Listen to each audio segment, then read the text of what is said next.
the countdown's so short now. Maybe it doesn't feel like that, Amy, but we started out at like 2 minutes. What was it? I don't remember, but I definitely am not getting enough of the music. Well, I'm It just went by super realizing fast. I forgot to close like all the other things on my desktop that are like distracting, like the development environment and everything, and I had to scramble and do that, but there wasn't enough time. So I got to show off here, guys. I got it's Zero Trust Day. I've Oh got no. I zero trust washed our brand for everyone here because that's what the cool kids are doing in 2023 is we splash zero trust paint on. So anyway, had to get in on the party. Every product, it's all zero trust. Why'd you go with yellow? It looked good with the Looks green nice with a stripe. black shirt. Yeah, the black. Everything looks good with black. It's true. Anyway, so it's Friday afternoon. I got blue skies here. You guys, are you feeling? I just heard there's a tropical storm on the west coast, down in the south, which I guess hasn't happened in living memory. I don't know how the rest of the country's doing right now. You're at the We're marina. we're against the lakes in the middle, so we're good. Or we're good on the Toledo Lake. Total blue sky here and massive winds, but we'll take it. I love blue sky weekend coming up. So today's Zero Trust Day, but let me throw up our names here real quick. I am Matt Fish, founder of Fort Mesa. We're here to talk a little bit about context-based access control today and all that zero trust hype. Um, we'll talk more about the Fort Mesa value prop at the end, but with that, Amy and Zach, you want to do little intros? Well, I'll go ahead and start. My name is Zach Keeney. I am a co-founder and channel sales director with Fort Mesa. Prior to my time on the team, I owned my own small franchise and contracted and worked directly with MSPs to help run my business. So I bring to the table a little bit of a perspective from that side, and happy to be here. All right, my name's Amy Babinchak. I am a owner of ThirdTier, which helps out other MSPs in various ways, training and stuff. And I also own an MSP, and I'm a Microsoft MVP. This is my 17th year as a Microsoft MVP. So somewhere along the way, I'd admit that I bleed a little bit blue. I'm a little jealous. Early in my career, I had all that MVP fan uh, emotions. Every time I brushed up against shoulders with someone up in the channel there. So you've been carrying that flag a long time. What's it like to be in that program? And there's a lot of responsibilities, right? To represent the brand and best practices, right? Well, Microsoft looks for people that are sharing with the community, right? So it's basically recognition that you've been out there in the community for the last year doing good stuff, and that it's a peer nominated thing. So people out there in the community have to be saying good stuff about you, which so I appreciate everybody. And yeah, it's a lot of work, but it's stuff I'm doing anyway, stuff I enjoy. It's educating people and writing blogs and going out and speaking. And Microsoft doesn't pay us. They probably should, but they don't. And but it's just I love this industry, so it's stuff that I'm just out there doing anyhow. It's How, nice to be awarded and have someone recognize it. how'd you get your start in the industry? Oh, you know, um, probably like a lot of people did. Um, yeah, I'm in my 50s, so at that point in time, um, I started off as a computer science major, and then it was just super boring because it was all mainframe stuff, and it was no fun at all. Like, but I knew what I wanted to do, so I started changed majors, went into economics and government policy and stuff like that. And but everywhere I went and all the jobs I had ended up being the computer person anyway. Plus, I was building computers for my friends, and I usually say, Michael Dell and I were building computers in our dorm room, and he thought it was a business, and I didn't. And so I was just doing it for my friends. Um, so yeah, that's, and then eventually I decided that, you know what, once the world sort of caught up with the whole PC and businesses, client server network thing, that's it again kind of dragged me in and I switched careers, never looked back. All right. Well, before we jump into the topic of the day, we are going to cover the control of the day. So with that, let's jump into the CIS control we're going to look at today.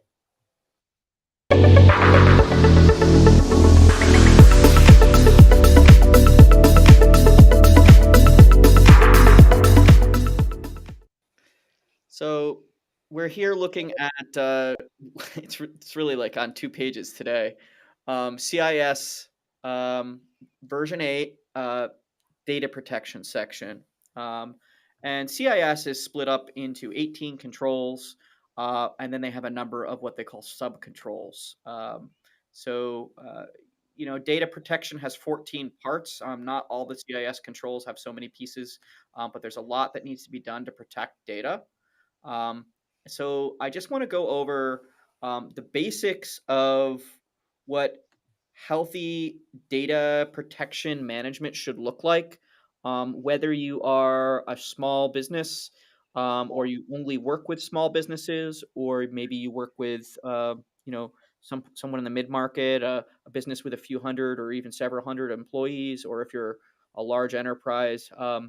You're all going to relate to data protection in different ways, depending on the industry you're in, sometimes the region you're in, sometimes the style of business, whether you're B2B or B2C, or the segment of the economy that you're in, whether you're in something like critical infrastructure or you're in healthcare, financial services, or none of those things.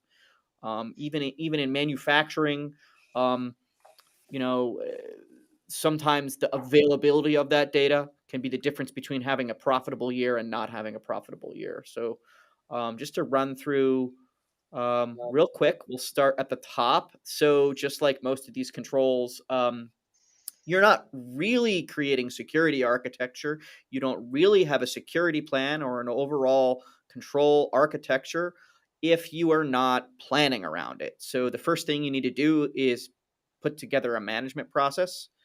um, this can be very simple. It could be a few sentences on a page. It could be a few sentences as part of a page that talks about things other than data protection. It depends on what your organization needs. But you should sit down as an organization and decide how important is that data to you? What are the requirements? Things like, is this highly sensitive? Are there legal requirements? What would happen if the data was changed without authorization? What would happen if people got access to it without authorization? What would happen if the data was unavailable? These are all things that you should discuss as a management team, or you should discuss with your client before you can say that their data is secure. Before you can say your data is secure, you need to have those contextual conversations so that you know how deep those data protections need to go. So that's high level, and every single organization, whether you are a car wash with a few point of sale machines, right, or you're a large enterprise with 100,000 employees, you do need to go through that scoping process for data management. But it can be simple or it can be quite comprehensive. After that, you need to inventory the data. We've talked about inventory a lot. This is just making a list. The list can be simple. It can be on a spreadsheet. It can be in a Word doc. You can use an actual inventory system. Fort Mesa has a data inventory module that we use to help people map this type of thing. And when we talk about data inventory, we're talking about, hey, we've got data in a database. That's obvious, right? But we also might have data in a file server. We might also have data out with a third party, like out in Google Drive and some SaaS platform, or it may even be data that exists at a third party and you don't even have direct access to it. But because you maybe outsource a piece of your business to that third party, they have some data that pertains to you or your customers or your business.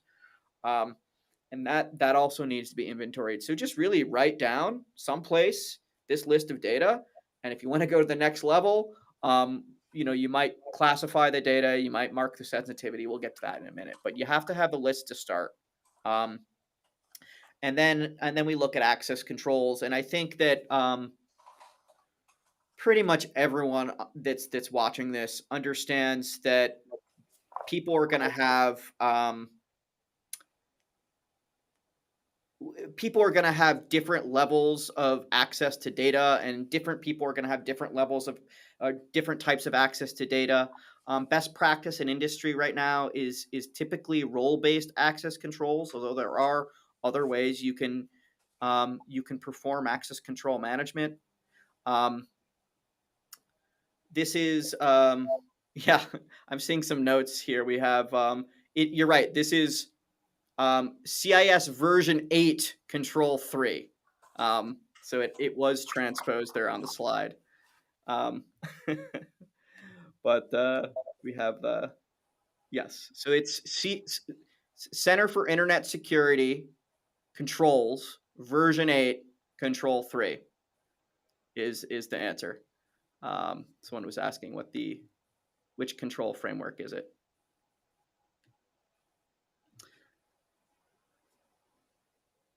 So that's access controls.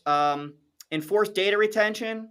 So if you pick up a theory book, they're going to define data retention as being an amount of time that you're supposed to hold on to data. And the way that organizations should be looking at this is that as an organization, and for each type of data, but maybe start out holistically, we want to keep data as an organization for at least this amount of time. But the other side of the equation is after another amount of time, or maybe the same amount of time, we no longer want to hold that information. So that's important to look at both sides of that. We want to maintain information at least this long because there may be contractual requirements or business value requirements or legal regulatory requirements to keep data at least a certain amount of time. So in healthcare, it's required to keep patient data as long as it is relevant. It becomes a big cost. In fact, you have to keep, and as long as it's relevant for healthcare data is as long as the patient's alive. Probably Hey, you hey, have to. Matt, can I pause you for a second and ask a question? You said keeping that data starts to become a big cost, and some of our folks that may be more tech oriented and aren't thinking about costs related to the business might not understand how that's possible. And I think that's a really interesting point. So I'd love if you'd elaborate on that a little Yeah, more. so anyone who's been running email servers for decades, which is maybe some of the people on uh, this call, has seen, that mailboxes have had limitations on and off over the years, both in terms of the size of an object, or maybe the total amount that's allowed to be in a mailbox. These days, in an era of cheap storage and frankly small email, people don't think too hard about how much it costs to store email. But remember that email is it's a searchable system. It's indexed. It's not very storage efficient compared to a file server. It's a database, right? Mhm. So it costs a lot of money to store mail in a mailbox, and companies oftentimes make decisions to say not allow people to keep mail for more than 30 days or 60 days, and they may do that for cost reasons or for other reasons. And as a user, you might think that's annoying because then you have to take anything that's important in the mail and put it someplace else if you want to keep it. But that's an example where the cost Yep. of keeping mail forever may be too high. Amy, go ahead. So thinking about the cost in a different way, right? You're thinking more about like the cost of I have to house a server and I got to have drive space and all that stuff, but there's a liability cost to the business as well. And that's something that we as IT people need to be aware of. Um, I think about particularly the construction industry, for example, right? For whatever reason, that industry is highly prone to lawsuits. And if you're retaining your data forever, then you're housing a lot of potential liabilities there. that you may not want to have. And if you do have a policy that is written and enforced, then you're not responsible for data that is beyond that time frame, right? Some Yeah. some regulated industries will define that time frame, but many of them don't. It's up to you to make that decision of what it is, and getting businesses out of that idea that I need all of my data forever, because they don't. If you look at the data access times, they don't use that old data, right? Um, think about the liabilities as well as just the straight up IT costs that you're incurring by keeping data around. Absolutely. You ask people in accounting how long should you keep data, and what they tell you, they look it up in the book. They're like, okay, in your state, you need to keep the data for exactly like this many years, and then they tell you destroy all data older than that. You're supposed to shred your documents, right? Yeah. And for exactly that reason, right? Like you don't, if it has no more business value or the business value is less than the potential liability of having this old information out there, it should be Mhm. destroyed. And people, businesses are supposed to be rational entities, right? And so service providers need to be aware that their customers are supposed to be rational entities, and it doesn't make sense to hold information and risk having it out there if it doesn't provide business value. I love that you But said supposed to be. I love and appreciate that you said supposed to be. It's so um, accurate. The supposed to be was like the most accurate bit of the whole thing that's been said so far because, yeah, trying to get people to actually set and enforce a retention time is really hard. I still have yeah. report cards from 3rd grade, so you're telling me. But business owners are usually pretty good at giving you a reasonable timeline, but you have to first stop their brain and get them to understand what you're actually asking them and give them the space to think about it, and convince them why it's important. And once you take that time to have the data discussion, the retention times tend to flow. And sometimes it's a question of, oh, we don't know how long we need that, and I need to ask so and so, and that's great because that means they're thinking about something that they've never thought about before, right? And that's Yeah, going to help you tune the security needs. And in the case of a service provider, it might help you sell that security upgrade when the customer realizes, oh, my retention needs don't meet the service delivery, right? good point. Well, Um, one of the things I had to do with my MSP staff was one day we just sat down and said, okay, is we sort of did a self audit on our data, and made sure that um, all the data we thought we had was what we did have, right, and nothing more, and that it was secured, and that we weren't housing any client data, and that there was no path from us to client data. That was a tricky one. So there's, you can get into a lot of interesting, wide-ranging discussions when you're talking about securing data. we had a comment here, and someone said, for privacy reasons, HIPAA, and I think they mean protected health information, PHI, shouldn't be stored forever in an email box. And while it is possible to run secure email, the general best practice in the industry is to never have PHI in an email box. And it's really difficult when you're running a healthcare organization. Um, it's somewhat admissible to do that type of thing if you're inside an organization and a doctor is emailing a nurse, right? Because you're inside a single secure mail system, and you can secure the borders of that single mailbox server. But it's best practice to when you've got one company and there's another company, one organization, another organization, to never allow that flow unless someone has actually studied the mail security and put compensating controls in place in there. And it's even best practice if a patient mails you um, PHI to even reply back, please don't send this to me on this channel. You need to send this to me a different way. Um, so I would love to think that at some point in the future, mail will be secure, and we won't have to have that problem anymore. And things are getting better. There's this thing called MTA STS, which is becoming a standard right now, and so maybe mail will be safer in the future, but it's not right now. Um, without getting lost too much further in retention, securely dispose of data. So that's like connected to retention, right? When you no longer need the data, you need to dispose of it. And that might just mean you've deleted it off the system. Um, great, you've deleted it off the system. How have you made sure that that's enforceable, or that's a policy, or that it's happening regularly, right? So is there a process that people go through to make sure they're deleting it on the right time? Is there like a script that's running, or is the database automatically purging data, or are we cycling media, right? So is media being destructed properly? Um, some of us may remember shredders or other ways of physically destroying hard Did they drives. get rid of shredders? Have I aged so much that we've now physically gotten rid of Ha- shredders? have you seen a hard drive shredder before? Oh, no, I thought you were talking about a Oh paper yeah. shredder. I was No, like, no, wow, no. we are really You moving. you call a shred truck to your office, and they come, and they take a video, right? And someone counts the serial numbers off and writes them on a spreadsheet, chain of custody. Oh, we've handed over this drive, and then they shred them on video, and then you just have little chips left over. And recently, when we went to solid state drives, they had to create all new shredders, because the chips weren't being broken up small enough and for the solid state drive. So Oh, so there's people were able to still pull data off of the Oh not yeah, it's a in chip major set. industry Yeah. problem, and thus why, in the healthcare industry, people know this. You should encrypt the data, and that's the next control, because if you're encrypting data on these end user Well done. devices, you don't have to go and try to collect these things and stuff them in shred trucks, which is almost impossible when it's an end user device, because when the thing dies, they just want to throw it out. And so the thing there is to encrypt the data on the device.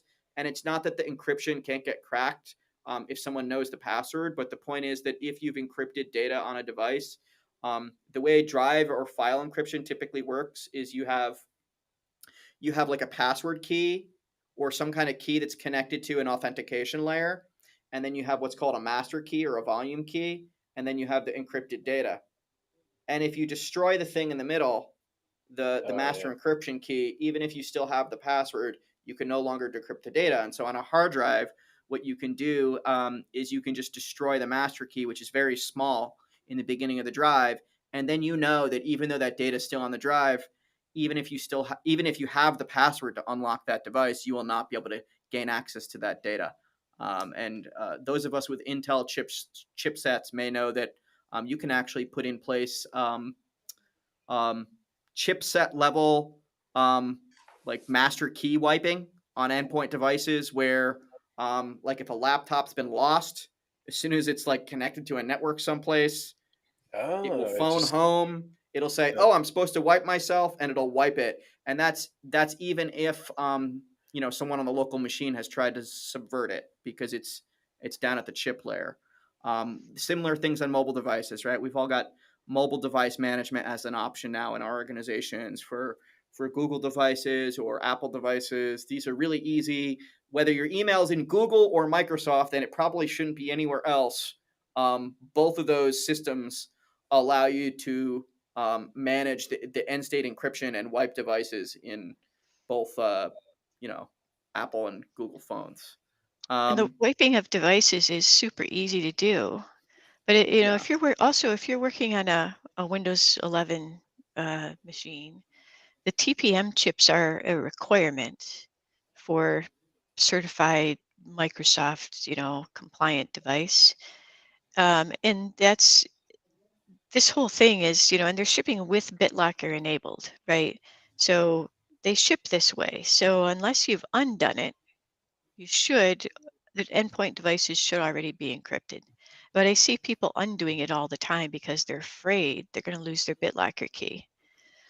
But that BitLocker key is stored in your Active Directory. It gets stored in your Microsoft account. It gets you can print it out. There's a lot of different ways that you can keep track of that thing. You But can the write it on a main Post-it and stick write it in on a post-it and stick it on your monitor, hide it under your keyboard, whatever your comfort or just level make it an is. easy password that you won't forget. I know it's Right? not an easy. It's a big one. But yeah. The I mean recovery the keys are quite long. yeah, but the main thing is that you can't take a drive out of a machine anymore and connect it to another machine and just start reading the data because it is tied to that physical hardware that it came from. Yeah. So So so we have a it's lot of good tools in place for managing this particular control. this is David's note here. This is a good point. So people are, they are afraid because they don't. properly track their recovery keys. That's true. And it's why, as a service provider, this is part of your job. Okay. The things come encrypted by default. iOS, Google devices, Windows machines, Chromebooks, Macs, they're all encrypted by default. But that's not enough, right? At the management layer, we need to make sure that there's policies set. And part of the policy is make sure it's turned on and can't be turned off. And the other part of the policy is do the job of making sure that there's a procedure to recover the keys, right? And that might be that the service provider has a process, or it might be some fancy hardware key server, right, or cloud key server, and that those are all options. Um, and also that, I'm saying that all those devices are encrypted by default, but there is another consideration, which is that some distributors at the distribution level disable the encryption. Um, and I don't want to name specific vendors, but there's a number of vendors that happens. And you might think, oh, I'm using an Android phone, and we're fine. But the distributor has disabled, Tisk, particularly tisk, those Chinese tisk. brands. I don't Yeah. want to name Bad vendors. practice. Names vendor. Yeah. Well, it's not Well, Google's fault, right? When someone that's using their open source decides to go in there and turn off a security feature, but True. that right, happens, right? And they're perfectly same thing in allowed. They're perfectly Microsoft world. allowed. Yeah, they can do Yeah. it. Well, you know what I like even better is not keeping any data actually on endpoints. Oh, I In I in love in that in, one. I in I love mean, that one. in today's world, that there's no reason for that, right? We're all cloud connected, and what's here in the device is the applications, and the data is So kept elsewhere in secure spaces. this stuff might sound really geeky. The list I just went through, 1 through 6, the Center for Internet Security says that this list, everything we just talked about, is mandatory for every single company in the world. Whether I used a car wash example earlier, whether you're a car wash, right, or you're in nuclear control, right? Every organization that has computers that they need to operate their business should have these things, and it's the job of the service provider to somehow ensure that these things are tuned for the end customer. And before But we go on, Matt, I just wanted to emphasize that. I'm a small business owner. We only have a few employees and a few devices, so that doesn't matter, right?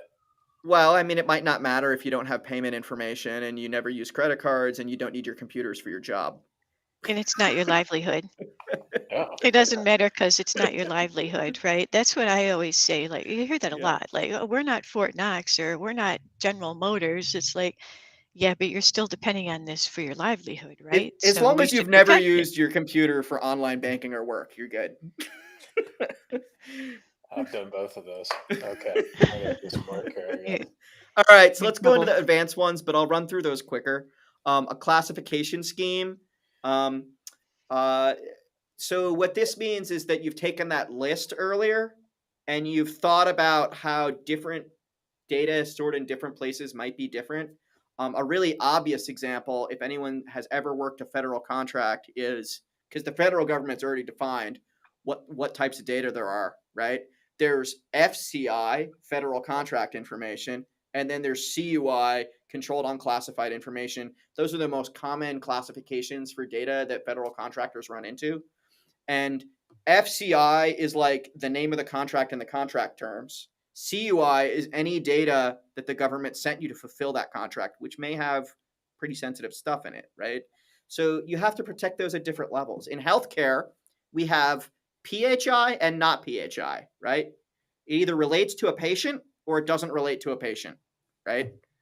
Um, there's many other data classifications that are defined by regulators, but if you don't have a regulatory scheme defined by an outside party as a business, you should just decide, important, not important.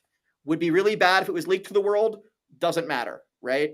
Come up with some scheme, make it as simple as you want. That's 3.7. And I'm going to run through the second page pretty fast here. Document data flows. This can be as simple as a document, which shows where all those different classifications, different inventory data, how they're all connected together, either physically or logically across a network. This thing talks to that thing. This person can access this data. Document it, right? This doesn't need to be a picture. It can be written out. Either way is fine. Encrypt data on removable media. I like much better these days. Don't allow removable media, because I think the business case for removable media is pretty indistinct. I think it would be very difficult these days with cloud for people to say, "Oh, we need removable media because." But if you do need removable media and it's an option for people to put data on that media, you should be encrypting that media the same way you'd encrypt a hard drive. Encrypt data in transit. I think everyone's familiar with this already. There's been a lot of work on that over the last 10 years. The web defaults to encrypted these days. It's very difficult to turn off, but we're also looking at every other type of encryption. Um, encrypt data at rest. These are for sensitive data, by the way. The CIS is not saying you need to encrypt things that have no sensitivity, but encrypt data at rest. We talked about that already, encrypting endpoints, but you can also encrypt servers. Segmenting data processing and storage based on sensitivity. So I think a lot of administrators do this by default because it's been a best practice for a long time. But DMZs have been around forever, right? Since the 90s, and they've been standard since the 90s. Although they're going away in this world of zero trust, which we're gonna talk about in a minute. Um, but what's important in 3.12 is that when you segment that data processing or network or storage, that you do it based on the sensitivity from the plan, not based on the administrator thinks, well, we usually segment this from that. It should be specifically related to the classification scheme, the sensitivity, the inventory of that business, right? And it shouldn't be the other way around. You shouldn't be taking a pre-cooked segmentation plan and figuring out how to stick the customer's data in it, not unless you've already thought about this size customer in this industry with these things going on in their business, right? You should really be looking at their business needs and segmenting around that. And that's what If you, this control means. if you go back to 311 for a second, that encrypt data at rest, I think that's actually the most difficult control. It sounds so simple, but oftentimes we're not in control of that data, right? What Because does at rest mean before we go too much it further? And I'm sorry to interrupt you there. no, it's okay. At rest means that it's sitting someplace on a server, right? It's nobody's accessing it. It's just it's where it lives when nobody's using it. Oh, okay. Yeah. Sure. Yeah, so So like, and if an attacker breaks in, right? Can they get at archives that no one's been looking at for years? Is like one of the things that attackers do when they come in is they go after the backups, right? Because sometimes the primary servers are protected, but those backups are stored at rest someplace else and they're not protected in the same way. And an attacker, that's one of the first things they do is look for the backups because they're oftentimes not, they're overlooked, they're not protected. that's where 3.8 comes in. That's probably where your main source of removable media is going to be the backup not being encrypted. But Mhm. 311, when they first came out with these controls, and we went to implement them, we got to this part and said, well, but almost every accounting package that exists in the world is not encrypting their database. That has thankfully changed a little bit over the years, but there is still a lot of old applications in use in businesses that if you encrypt that data that that application uses, it doesn't understand it. So this is an area where you may actually have to go forth and update applications in order to get the ability to encrypt the data at You rest know, and still be able to there use it. there was a lot of work on encrypting databases over the last 10 years, but I think we never really reached a state where me as a security professional, I'm happy with the state of the industry there. I think, yes, it's possible to encrypt those databases, but it's very difficult to do it in a way that's safe and actually achieves the objective. And I think we're best practice in industry right now, and it's to create a security enclave around your database, right? And the best way to do that right now is in the cloud. So you shouldn't even be able to log into your database server at all. There's very few excuses why an end organization needs to be managing their own databases when we have Microsoft and Google and MongoDB and Snowflake and others maintaining high quality database servers that pass the highest protection standards offered by the federal government under their FedRAMP program. The fact that you can have these databases in a secure facility that security enclave with encrypted disks, right, is probably the safest way to store that data, not trying to encrypt a database file. Um, Yeah. but then I you need thought a it was constrained interface around the database server, right? And yeah. really make sure that the right people have access to the right data and only under the right conditions. I thought it was pretty brilliant when Microsoft moved to their at SQL Online, right? And it's like totally abstracted the server. Like That's right. so people don't have access to the server anymore. They can stick their database over there, but somebody who does database security for a living and that's all they do manages that as part of the service that you buy. It's not just somebody, right? It's Yeah, several whole teams, it's right? not just one guy. Yeah. Yeah, several whole teams, Yep. all looking at different aspects of farms of database servers, right? Yep. Um, so so that's it for IG2. These are so IG2 is recommended for these are your mid-market companies.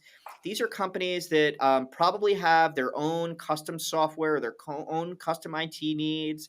They probably aren't running just off the shelf Office 365. They may have application servers.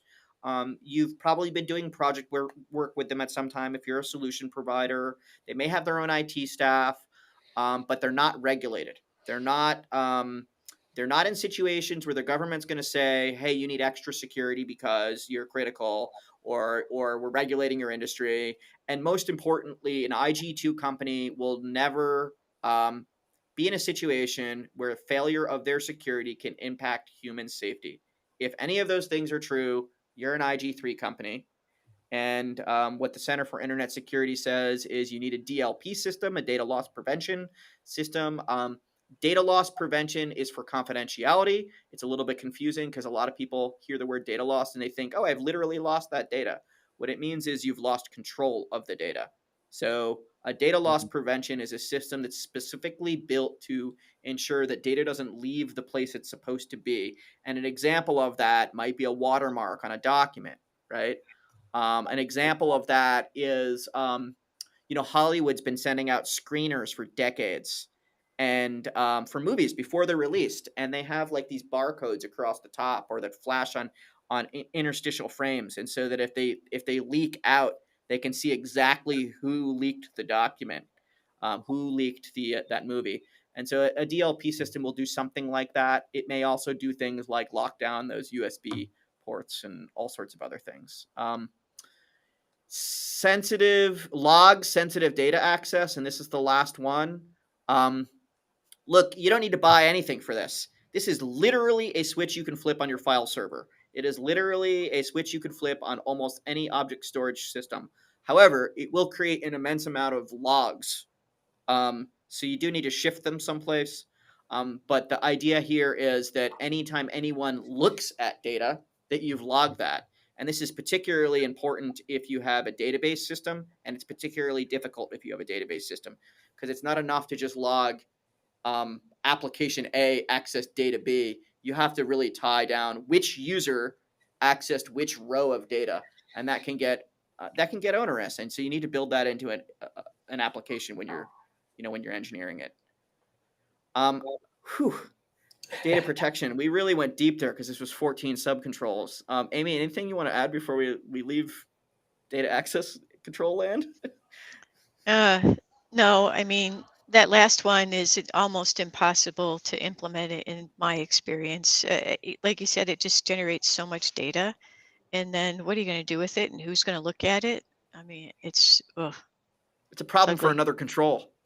Yeah. I'm happy to give that one off to somebody else.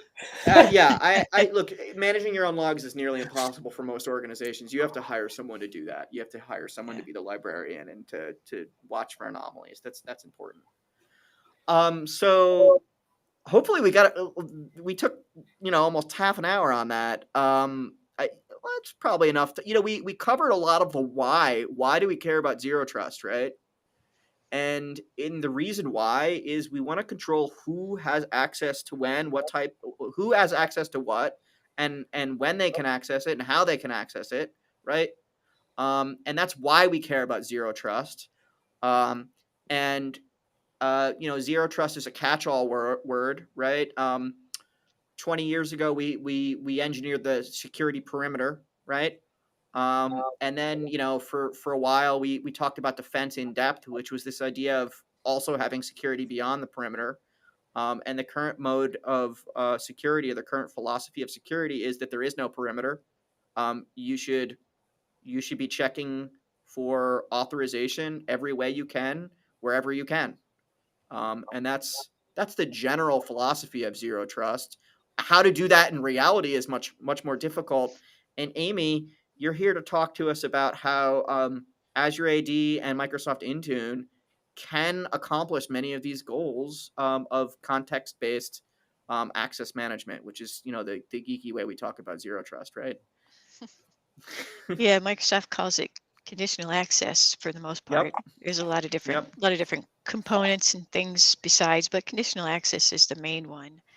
But first, everybody needs to realize that the word zero trust, that's like a marketing term.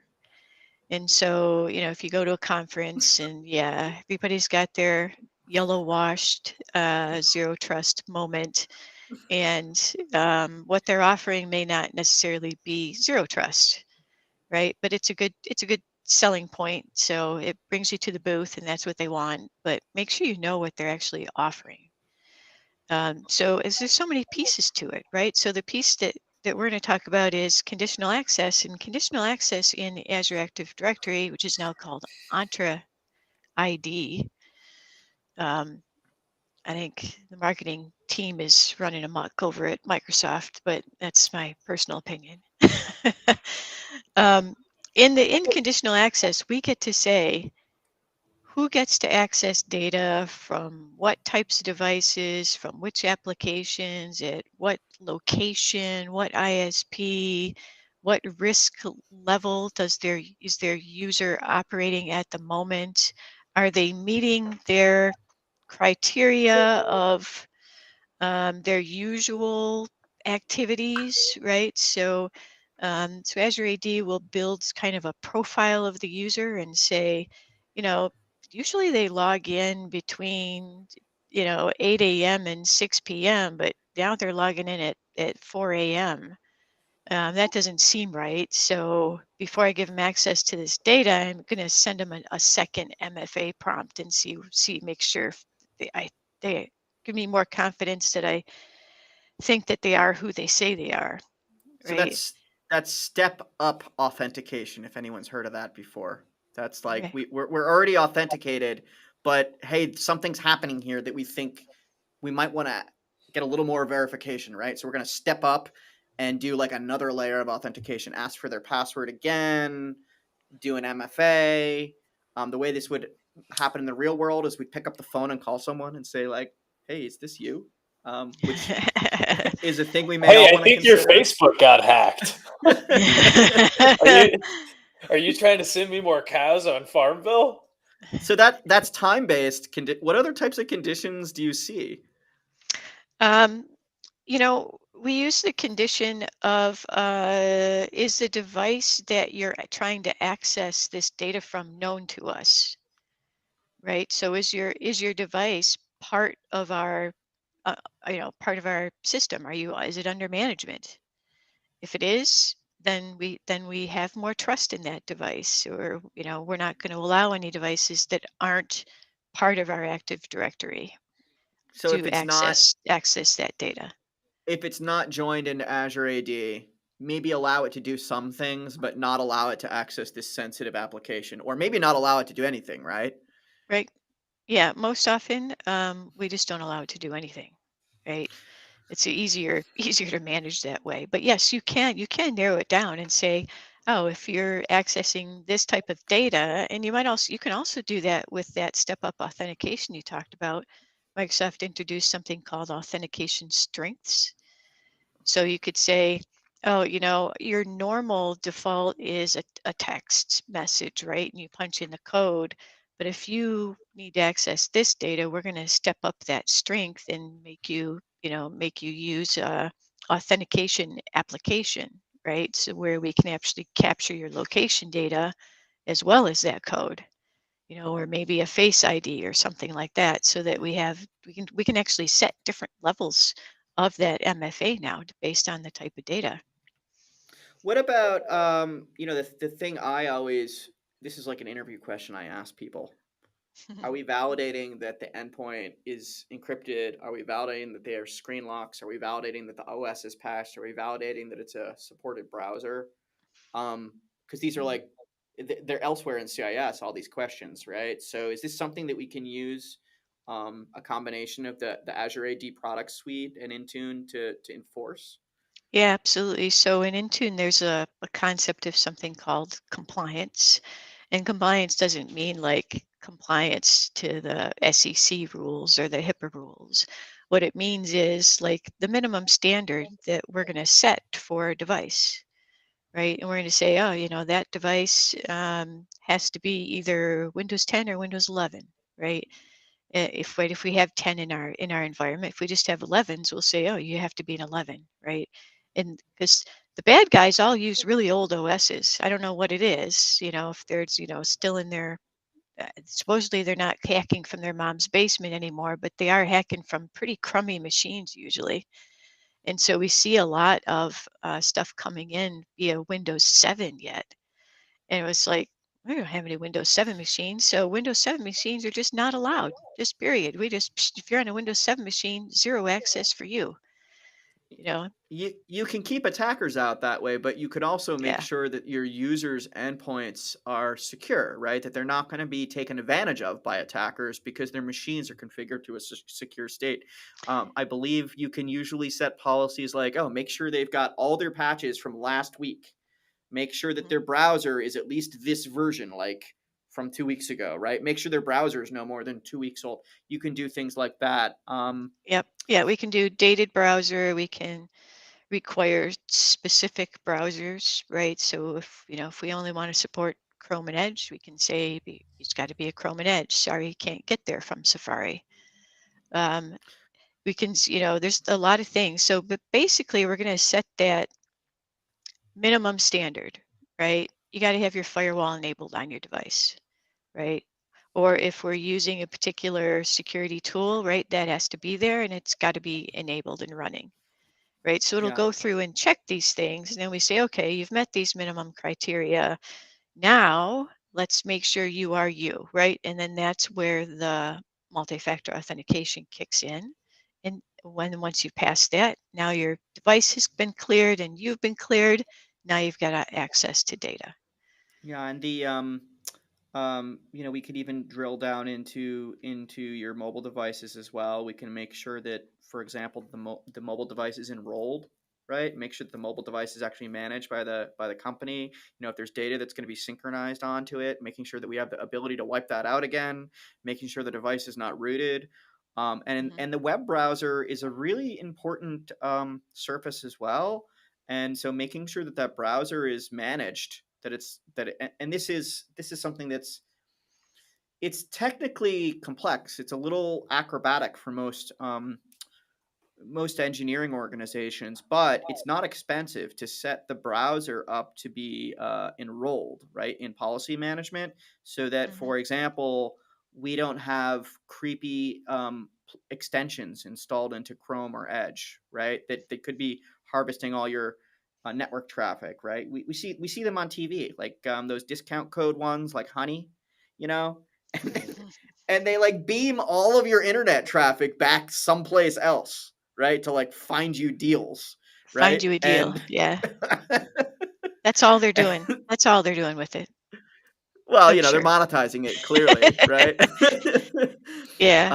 And Well, they don't I claim. will say though, having a managed browser, and I have one on my mobile device, is the most onerous security that I have to put up with.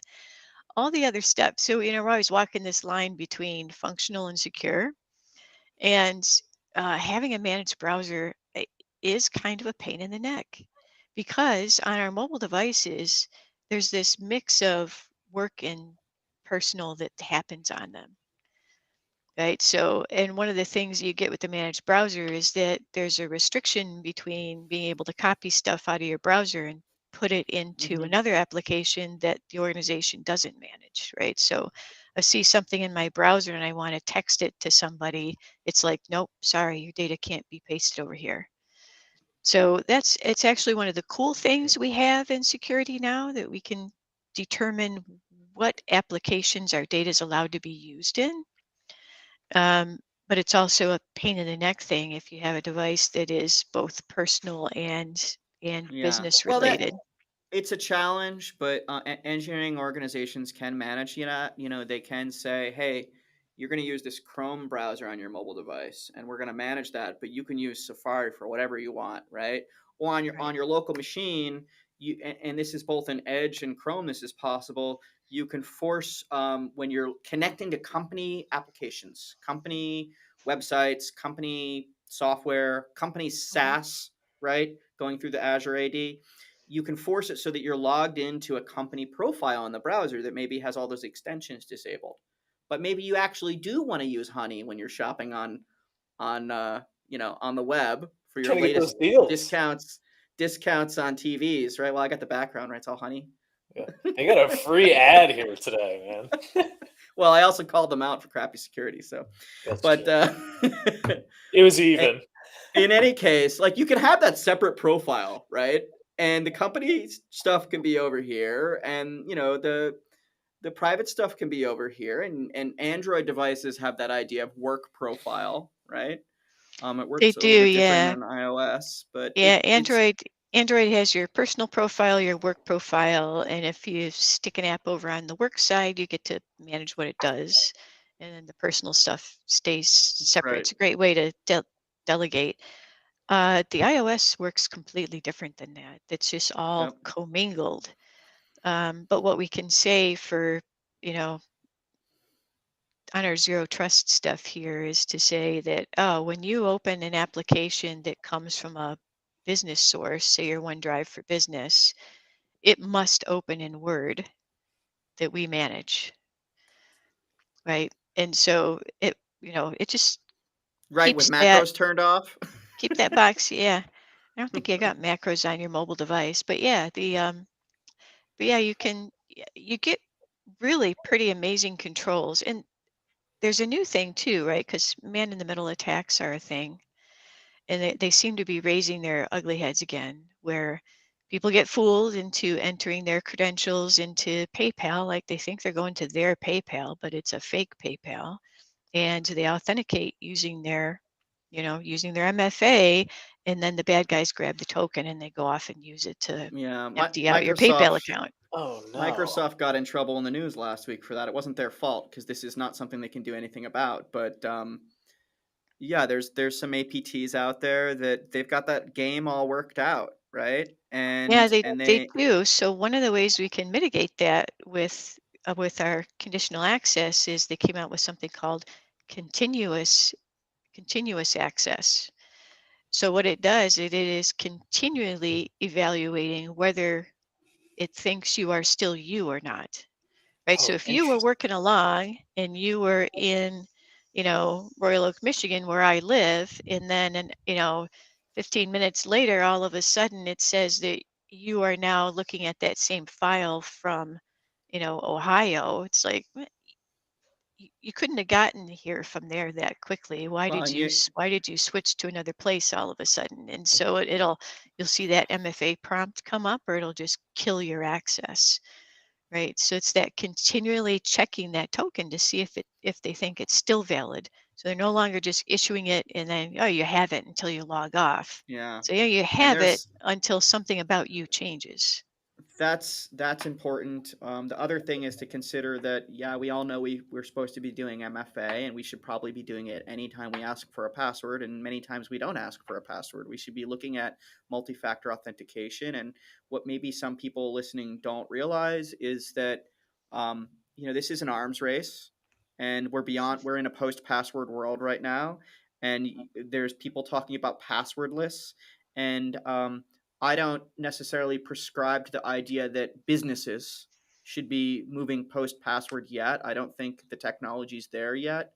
But it is true that the multi-factor authentication code probably provides more security than the password these days. But it's not enough, and attackers are getting by these. They're getting by push auth. They're getting by the code auth. And in a few years, if your organization doesn't have hardware keys, you're really not going to be able to keep the clients safe, right? And today's hardware keys, they can go into USB-C ports. They can go into USB-A ports, the big square ones. They can go into Lightning ports. They can be connected by Bluetooth. They can be connected over NFC into your mobile device, whether it's an Android or an iPhone.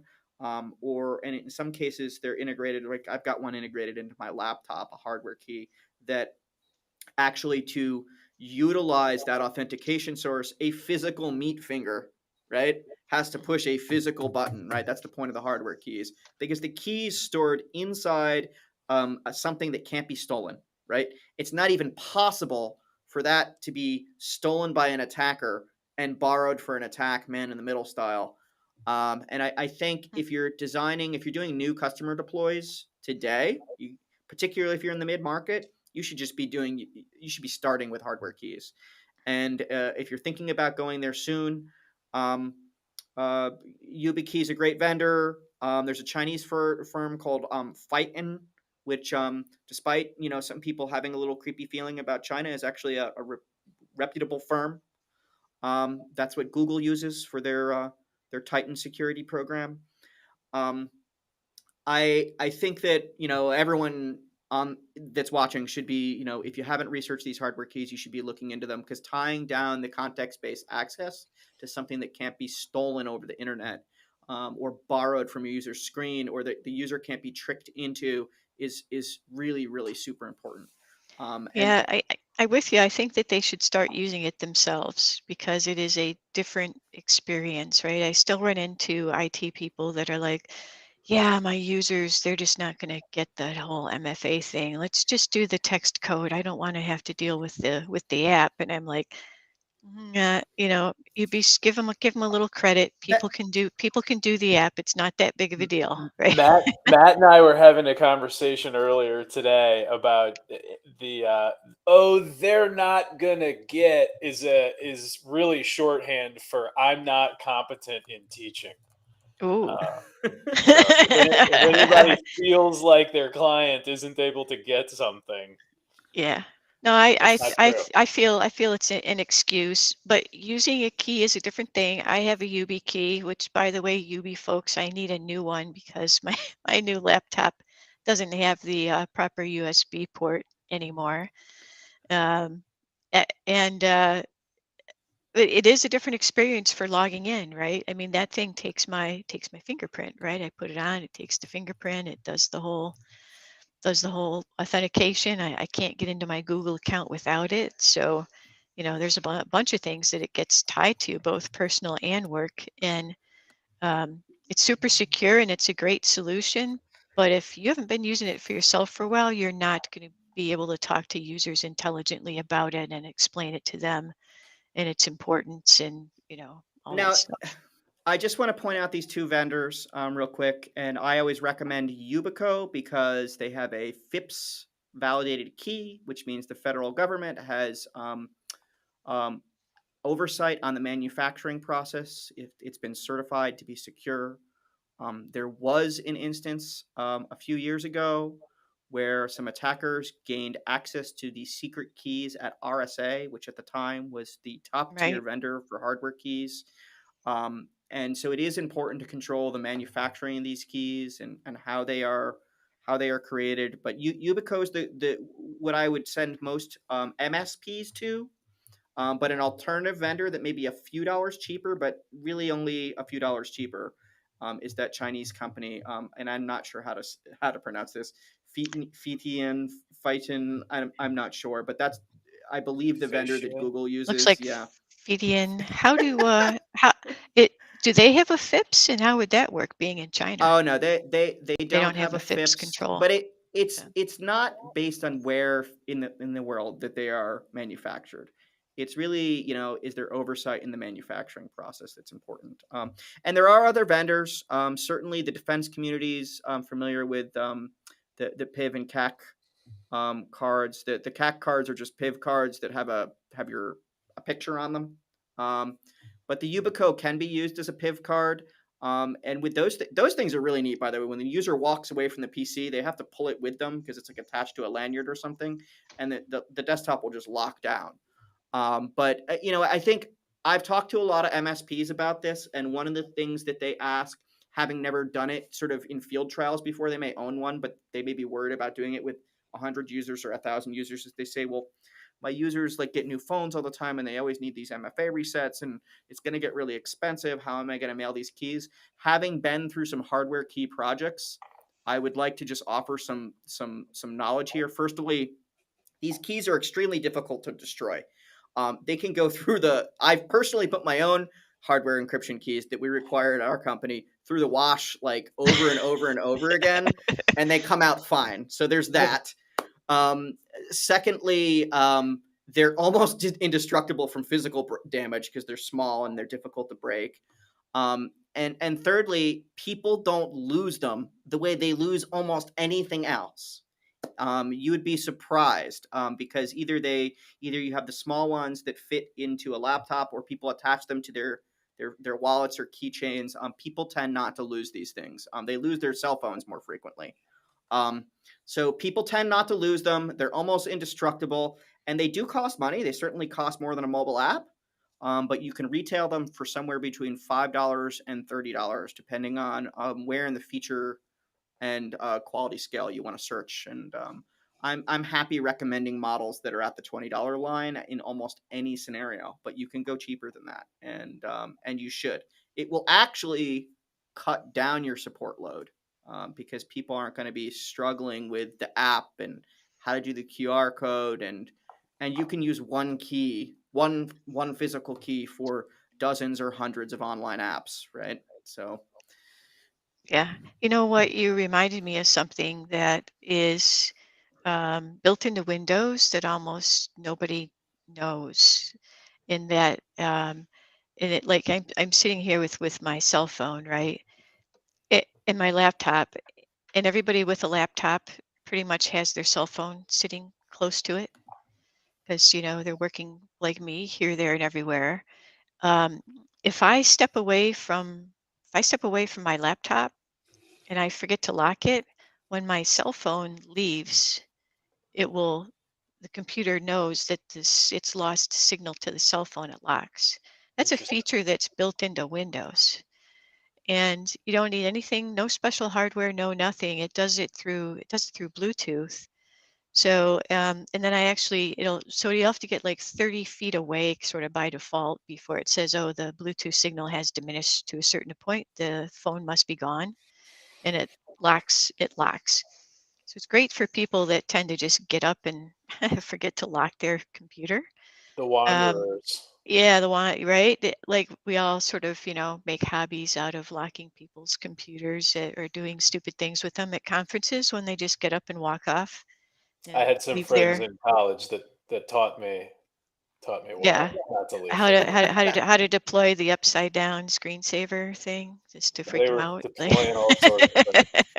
So we've yeah, eaten our hour here. I, I, the data controls just took a long time, but Good clearly, stuff though. um, this is a, this is a geeky topic, right?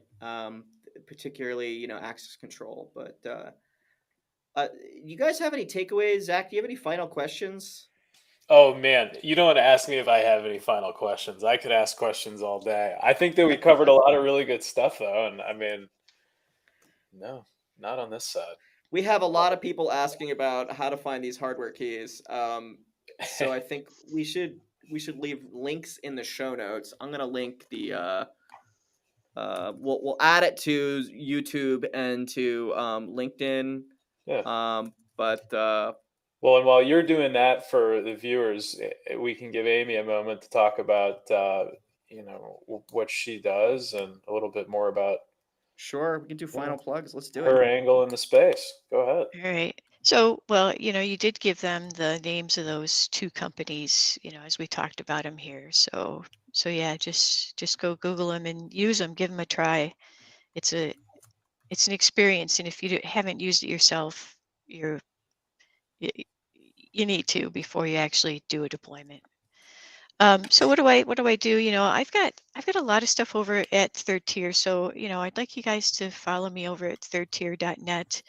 I run a few Facebook groups off of that as well. So if you're a Facebook person, we've got a ransomware and security group. There's an Intune and group over there where we talk a lot about conditional access and Intune policies and endpoint management stuff. Then I am also something we didn't mention, and I'll just plug it here. I'm the president of the National Society of IT Service Providers. We're a new organization, but our goal is to raise the level of professionalism in our industry. And our industry encompasses developers, security pros, IT people, right? We're all part of the same industry. And we all know those people out there that aren't operating in a very professional manner. And so we would like to just elevate the whole industry, and also do things to represent ourselves when new legislation is being talked about. So we just opened up a line of communication with CISA, and we've got some opportunities to serve on various committees with CISA that they've invited us to fill. So we're doing some really good stuff over there, and I'd like you all to check that out. I'll send a link so you can put that in the show notes. But National Please. Society of IT Service Providers, I know it just rolls off the tongue, right? Well, and I'll say this just to tag on. When we first got connected and spoke, the reason that I was so excited to have you on was that perspective that we both share, or that we all three share, or that I guess your orgs in Fort Mesa share, that we need to be raising the level of our industry in a number of different ways, whether it be from professionalism or from an ethical nature or just from a knowledge perspective. We got Mhm. to do better, and that's what made me most excited for you to join. Your knowledge, is wonderful as well, but that's the number one piece for me. So glad to have you. Thanks, Amy. And just I'll do the really quick one. Of course, Fort Mesa, we make SaaS for MSPs to own their clients' cybersecurity roadmap. We work in the GRC place that's governance, risk, and compliance spaces. We also work in vulnerability management. So a bunch of interventions that we think MSPs should be adopting to both make more money on cybersecurity, while also keeping their customers safer. So with that, I think we're gonna roll out of here, Amy, and we'll make sure to get those links out onto the web. Thanks for Awesome. joining us today. And everybody, thanks for joining us as well. And have a great weekend.